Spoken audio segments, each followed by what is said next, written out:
নমস্কার বন্ধুরা, ইলেকট্রনিক্স টিপসে আর একটা জিনিস দেখুন।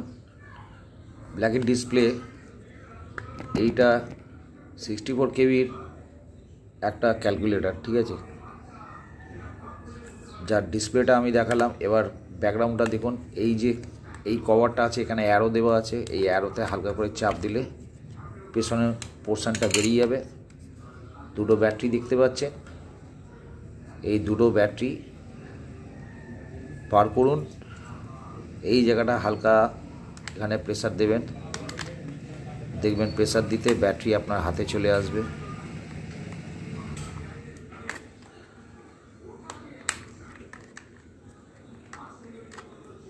এই ব্যাটারি হাতে এলো। এইদিকে একটা, দুটো, তিনটে, চারটে স্ক্রুড্রাইভার থাকলে চারটে স্ক্রু খুলুন। সার্কিটটা হালকা করে টানবেন, এখান থেকে প্রেসার দেবেন উপর দিকে, দেখবেন হালকা লক বাই লক পুরো সেটটা আপনার খুলে যাবে।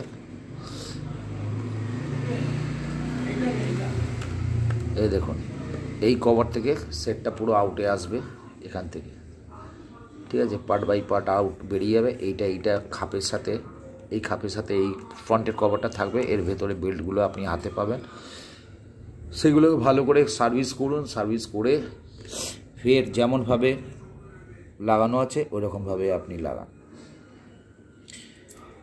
এখন এই দুটো ব্যাটারি কী অবস্থায় আছে সেটা মাল্টিমিটারে মেপে দেখানো যাবে যে মাল্টিমিটার কি বলছে, ব্যাটারির আয়ু কী আছে।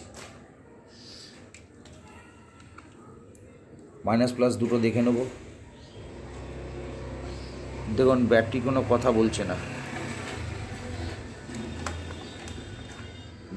যদি ডবল ব্যাটারি দিই, ডবল ব্যাটারিতে দেখি কতটা পাওয়ার আছে। না, ডবল ব্যাটারিতেও পাওয়ার নেই।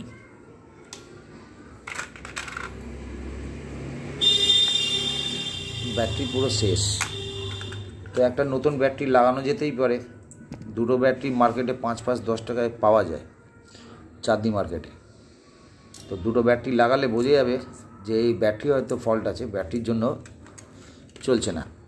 তো আগে করবো কি, অবশ্যই এখানে ব্যাটারি লাগিয়ে টেস্ট করব যে ব্যাটারি লাগিয়ে এখানে ঠিক হচ্ছে কি না। এছাড়া আর একটা উপায় আছে, এলিমিটার একটু 3 ভোল্টের যদি এলিমিটার থাকে, এলিমিটার দিয়েও আমরা চেক করতে পারি। বন্ধুরা, ভিডিওটা কেমন লাগলো অবশ্যই কমেন্টে বলুন।